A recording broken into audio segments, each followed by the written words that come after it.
We have been promised in the state of California to have rebates for electric bicycles in the year 2023. We are more than a third of the way through the year, and we haven't really heard a whole lot yet.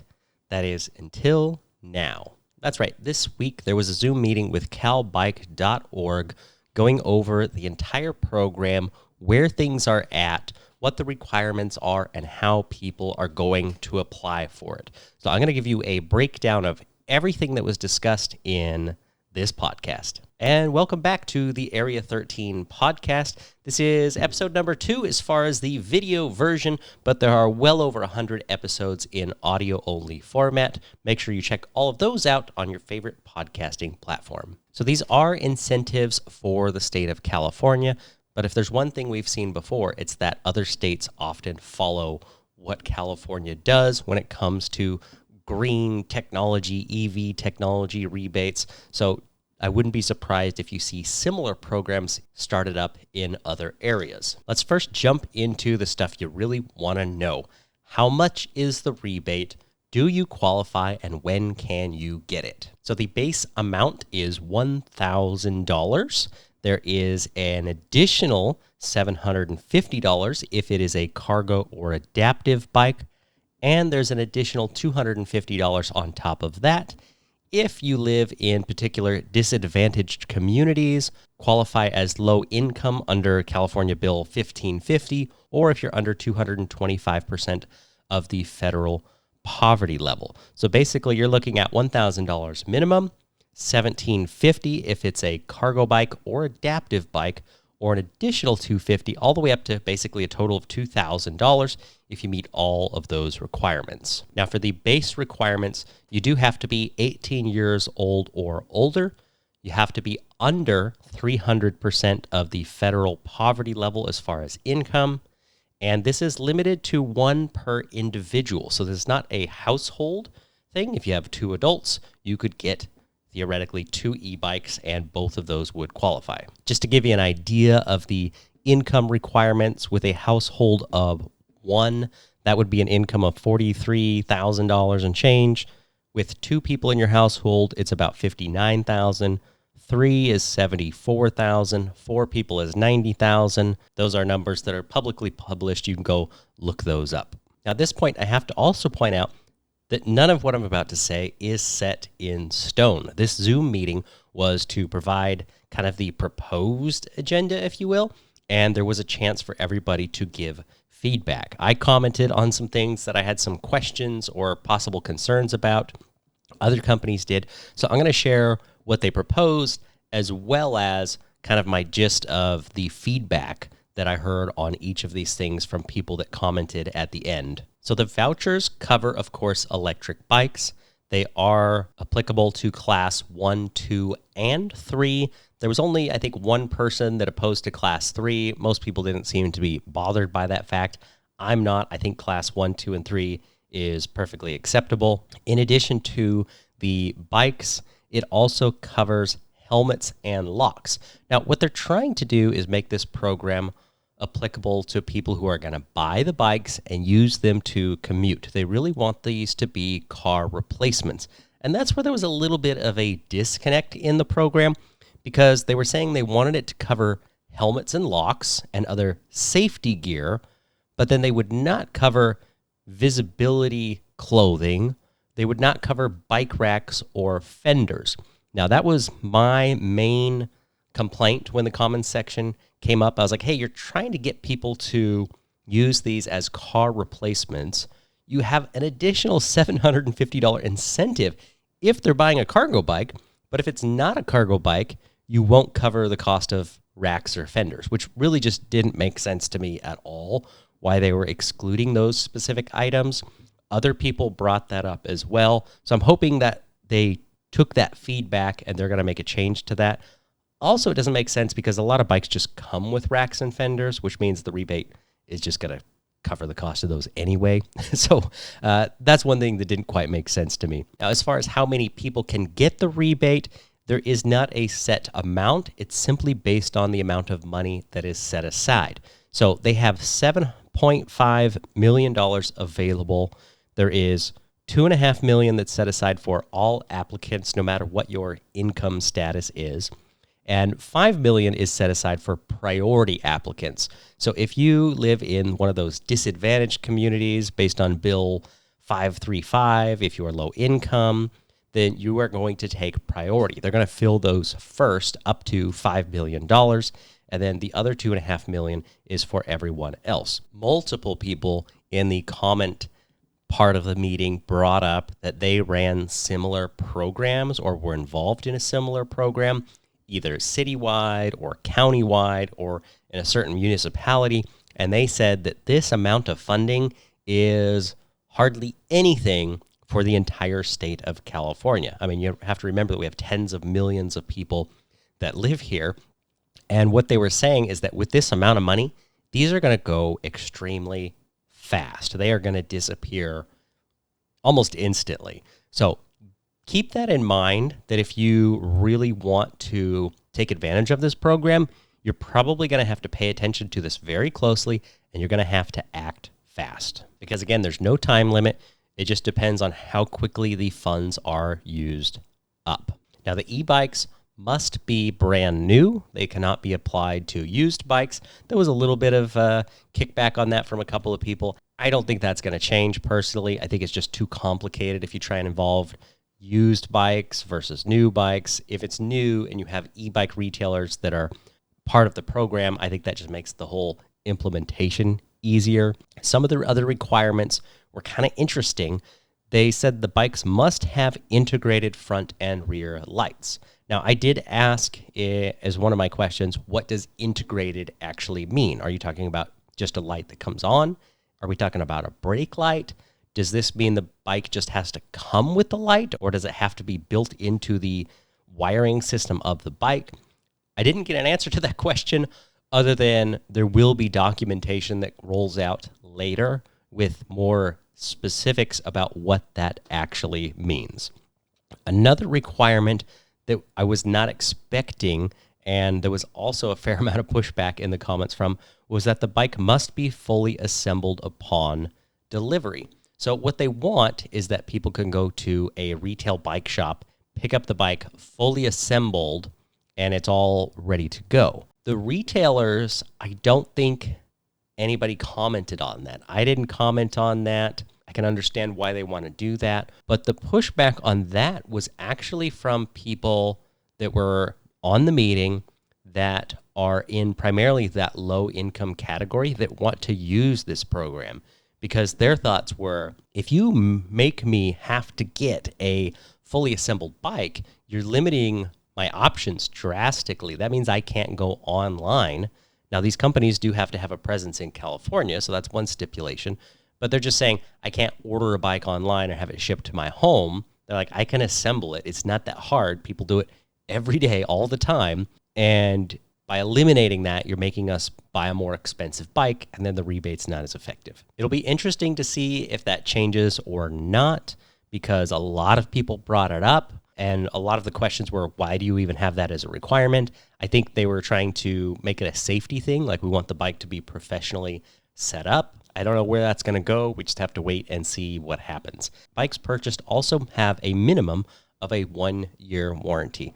That kind of goes along with one of the things that was mentioned later, which is that when you take advantage of this program, you must agree to keep the bike for at least 1 year. So you can't get the bike and turn around and sell it.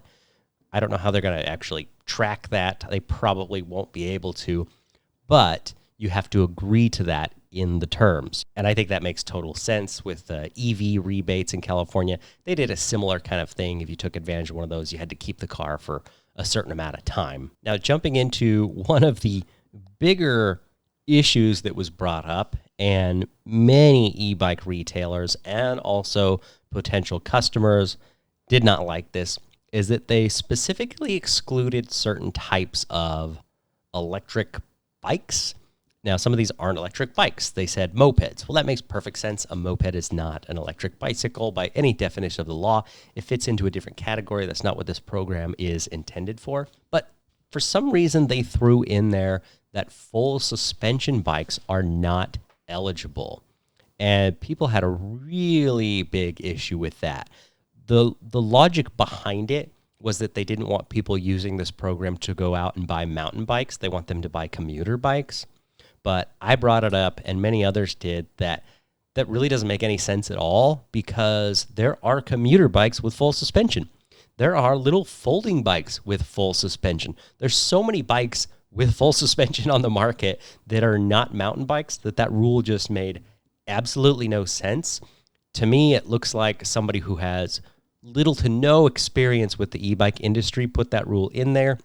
I really hope that they remove that, because it just doesn't make any sense at all. The only way I think they can get around this, and this just seems like a headache, is it sounds like what they want to do is have an approved list of e-bike retailers. So you go to their website, you can see here's the retailers you can buy bikes from, and here are the specific bikes that qualify. And if they're going to go through all of that work, they might as well just approve the bikes one by one. So they can just look at a bike and say, well, that's clearly a mountain bike. We're not going to allow that. That also begs the question to me of, well, what about mountain bikes that aren't full suspension? Like, there's tons of electric bikes out there that are mountain bikes that are hardtails. Where do they fit in with this? Are you going to eliminate those? Because those could be used as a really good commuter bike. I don't know what they're going to do with that.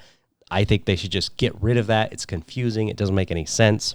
And you're really not going to be able to control what people use the bikes for. I know the intent is for commuters. I think the best thing they can do is approve bikes one by one.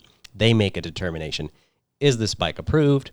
Is this a cargo bike? I think there's going to be a fine line there. What actually is a cargo bike and what's not? There are bikes that are kind of in between. They have a little bit of a longer tail. They've got a bigger rack. I think of trikes. Are those a cargo bike? I think they are, because they got a huge basket.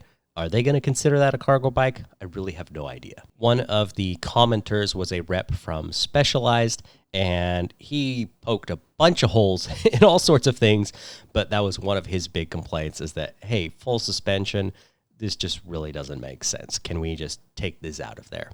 One of the other companies that commented was a representative from Gazelle. And what they wanted, which is interesting because this was the topic of my last podcast episode, they wanted to restrict this to e-bikes that were UL certified. And there was at least one other person that brought this up. And I have mixed feelings about this, because on the one hand, I think, yes, having UL certified bikes or batteries is the way to go to make sure we're getting safe bikes. On the flip side, that's all fairly new. And if you're trying to make this a program for affordable bikes, especially focusing on lower income households, UL certified often is going to get you into a higher price bracket. It's going to narrow down the options drastically. Now, of course, when I was on the meeting, the first thing I did was look up Gazelle and see if they were UL certified, which of course they are.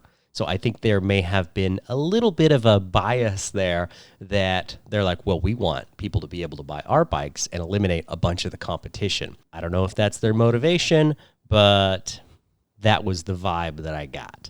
So how do you actually apply for the rebate? And when can you apply? Let's talk about the when first. They are going to do a soft launch late Q2. So this program, although it's been in the works for a long time, is still not quite ready. When they say soft launch, that's only going to be for key areas. One was in San Diego, one was San Francisco, another in Fresno, and then they also mentioned native tribal groups.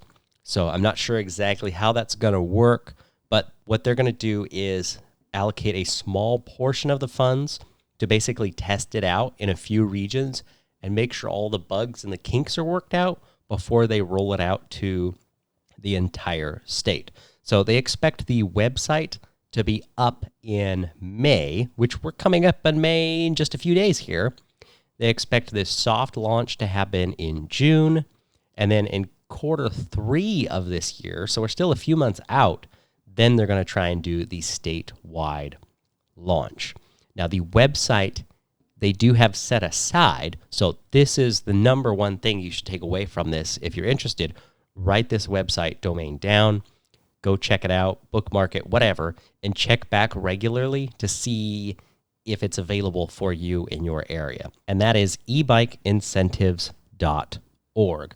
Now, in the meeting, they said that they literally just had the domain set aside.